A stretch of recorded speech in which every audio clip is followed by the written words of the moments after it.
Ya silakan aja, karena kan kalimatnya kalau kalian ikutin video kan jelas.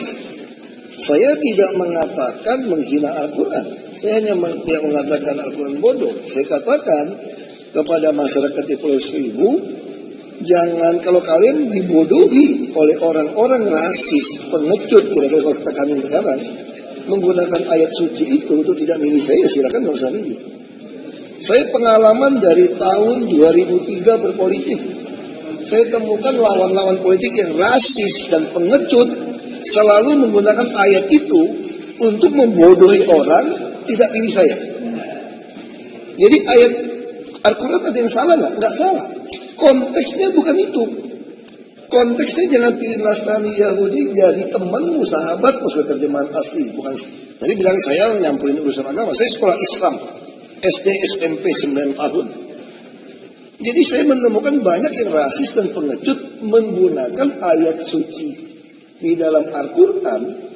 Tidak maksudnya seperti itu, diplesetin seperti itu.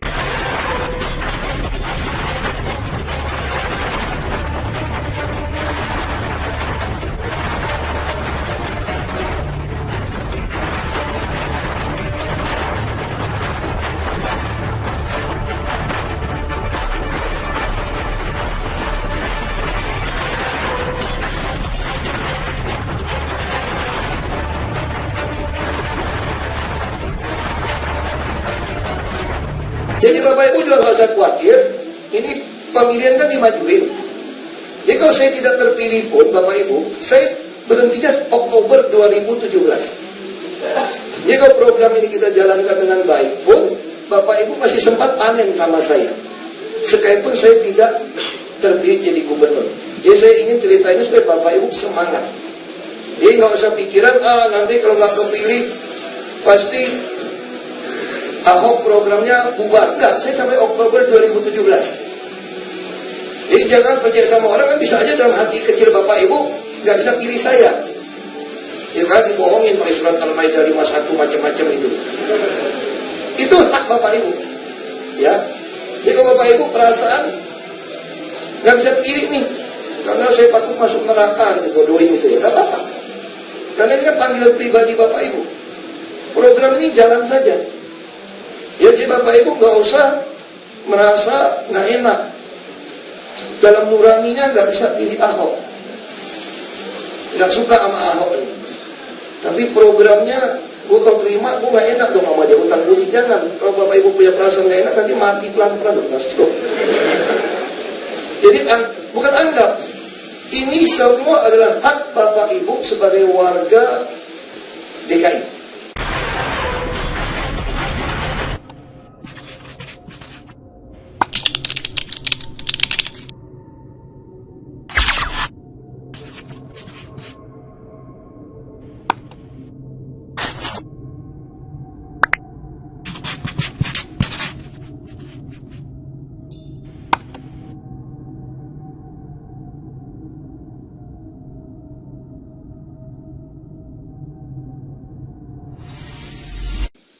Assalamualaikum warahmatullahi wabarakatuh. Alhamdulillahi rabbil alamin. Alhamdulillahilladzi khalaqal mauta wal hayata liyabluwakum ayyukum ahsanu amala wa huwal azizul ghafur. Allahumma salli ala sayyidina Muhammad wa ala alihi wa ashabihi ajma'in. Ma khalaqta hadza batila. Tiadalah Allah menciptakan sesuatu sia-sia. Hadirin hadirat para pendengar dan siapapun yang menyimak acara ini, kemarin terjadi kehebohan dengan viral tersebarnya cuplikan pidato Saudara Ahok di Kepulauan Seribu. Saya menyimaknya beberapa kali, sehingga banyak umat Islam yang terluka. Berikut ini adalah statement bahwa Saudara Ahok sebagai etnis Tionghoa itu adalah bukan pilihannya. Ini adalah takdir yang menciptakannya. Sehingga bukan wilayah kita untuk mengomentari etnis. 2. Bahwa saudara Ahok beragama non-Islam itu adalah pilihannya. Dan setiap orang berhak memilih apa yang akan dipertanggungjawabkannya dunia akhirat. Bagi kita umat Islam tidak ada masalah. Lakum dinukum waliyadin. Adapun saudara Ahok memberikan statement, pernyataan terhadap Al-Quran dengan perkataan yang tidak pada tempatnya, dengan cara yang tidak pada tempatnya, ini adalah perbuatan melampaui batas. Ini adalah perbuatan tercela. Ini adalah perbuatan yang akan menimbulkan konsekuensi dari perkataannya. Oleh karena itu, sangat bisa dimaklumi jikalau umat Islam merasa tersinggung, terluka oleh perkataan yang melampaui batas ini. Apalagi seorang yang diberikan cobaan jadi pimpinan di Jakarta. Kepada umat Islam seluruhnya, bahwa takdir adanya kejadian ini adalah ladang untuk beramal dan pencerah pemikiran serta sikap kita. Ini alat ukur apakah hati kita tersinggung atau tidak. Kalau kita merasa biasa-biasa saja Al-Quran diremehkan, maka itu menunjukkan kadar keimanan kita yang masih sangat rendah. Andai kata kita tersengat, merasa terluka, maka ini kita syukuri bahwa kita masih peduli dan menghormati kalam Allah. Namun pada saat yang sama, kita pun harus menyikapi orang yang melampaui batas ini dengan sikap yang ada dalam koridor akhlakul karimah. Islam tidak mengenal kezoliman terhadap siapapun. Kita sikapi perbuatan Ahok ini dengan sikap yang tidak melampaui batas, bahkan menunjukkan bagaimana Islam menyikapi dengan sikap terhormat akhlakul karimah. Sebaiknya kita ingatkan saudara Ahok bahwa perbuatan ini perbuatan yang sangat salah. Dianjurkan untuk memohon maaf secara terbuka kepada umat Islam, diakui dengan jujur dan tidak boleh mengulanginya lagi. Dan andai pun sudah meminta maaf terbuka, umat Islam adalah pemaaf. Namun jikalau merasa tidak bersalah dan tetap melakukan perbuatan seperti ini, maka mari kita selesaikan dalam koridor hukum. Kita tuntut keadilan lewat koridor yang benar-benar diharapkan bisa menuntaskan ini dengan sikap yang adil. Banyak hikmah kejadian ini. Nyata bahwa pemimpin yang berbeda akidah tidak akan pernah bisa memahami apa yang kita muliakan, kita hormati. Sulit bagi pemimpin yang berbeda akidah akan memuliakan Allah karena tidak mengimaninya. Tidak akan bisa menghormati Al-Quran karena tidak mengimaninya. Tidak akan bisa menghormati dan memuliakan Rasulullah sebagaimana mestinya karena tidak mengimaninya. Nyatalah bahwa Al-Quran 7 ayat memerintahkan kita untuk tidak memilih orang yang berbeda akidah, karena memang tidak akan pernah bisa memuliakan Allah, memuliakan kalam Allah, memuliakan Rasulullah sebagaimana mestinya. Semoga adanya kejadian ini benar-benar membuat kita semua memahami apa yang semestinya kita lakukan. Mudah-mudahan semua pihak mendapat pelajaran dan mengambil hikmah. Sekian, Assalamualaikum warahmatullahi wabarakatuh. Assalamualaikum warahmatullahi wabarakatuh. Alhamdulillahi rabbil alamin. Alhamdulillahilladzi khalaqal mauta wal hayata liyabluwakum ayyukum ahsanu amala wa huwal azizul ghafur. Allahumma salli ala sayyidina Muhammad wa ala alihi wa ashabihi ajma'in. Ma khalaqta hadza batila. Tiadalah Allah menciptakan sesuatu sia-sia.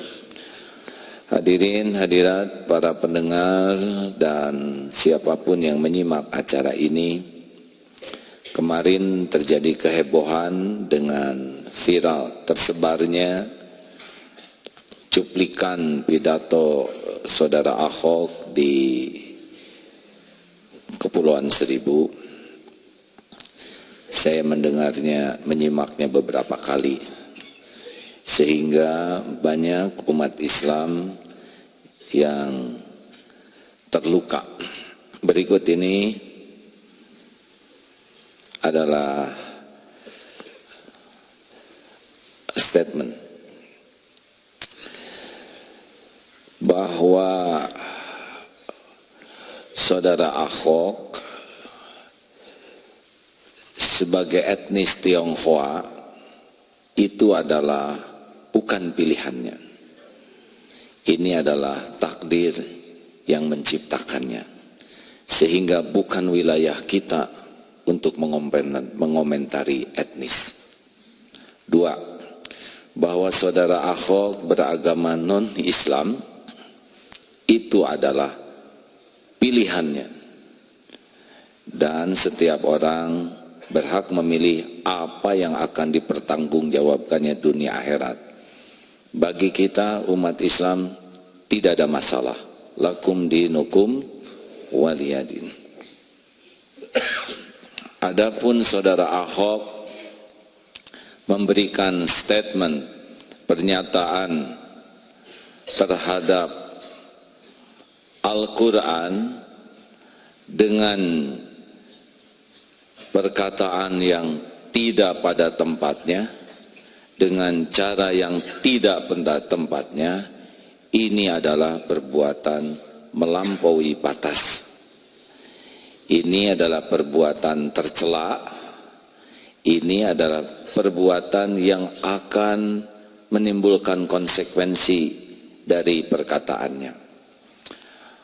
Oleh karena itu, sangat bisa dimaklumi jikalau umat Islam merasa tersinggung, terluka oleh perkataan yang melampaui batas ini. Apalagi seorang yang diberikan cobaan jadi pimpinan di Jakarta. Kepada umat Islam seluruhnya,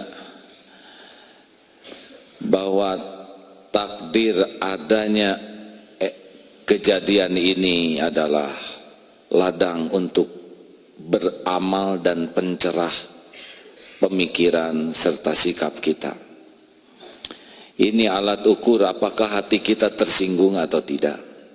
Kalau kita merasa biasa-biasa saja Al-Quran diremehkan, maka itu menunjukkan kadar keimanan kita yang masih sangat rendah. Andai kata kita tersengat merasa terluka, maka ini kita syukuri bahwa kita masih peduli dan menghormati kalam Allah. Namun pada saat yang sama, kita pun harus menyikapi orang yang melampaui batas ini dengan sikap yang ada dalam koridor akhlakul karimah. Islam tidak mengenal kezoliman terhadap siapapun. Kita sikapi perbuatan Ahok ini dengan sikap yang tidak melampaui batas, bahkan menunjukkan bagaimana Islam menyikapi dengan sikap terhormat akhlakul karimah.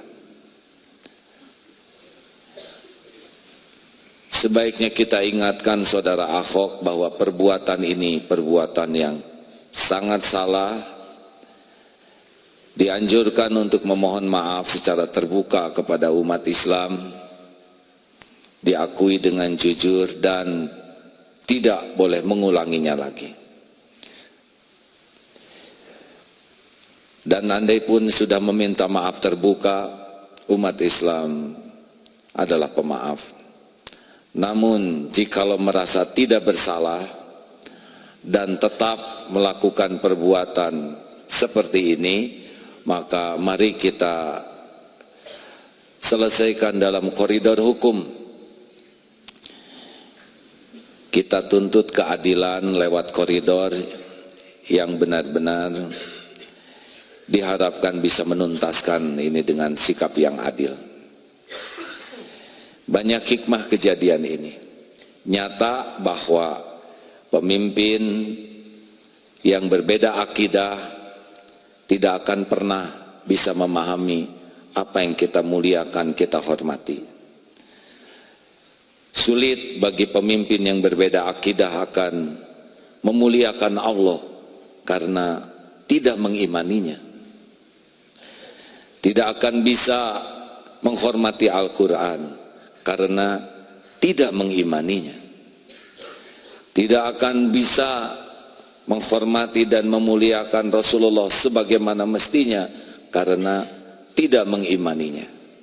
Nyatalah bahwa Al-Quran 7 ayat memerintahkan kita untuk tidak memilih orang yang berbeda akidah, karena memang tidak akan pernah bisa memuliakan Allah, memuliakan kalam Allah, memuliakan Rasulullah sebagaimana mestinya. Semoga adanya kejadian ini benar-benar membuat kita semua memahami apa yang semestinya kita lakukan. Mudah-mudahan semua pihak mendapat pelajaran dan mengambil hikmah. Sekian. Assalamualaikum warahmatullahi wabarakatuh.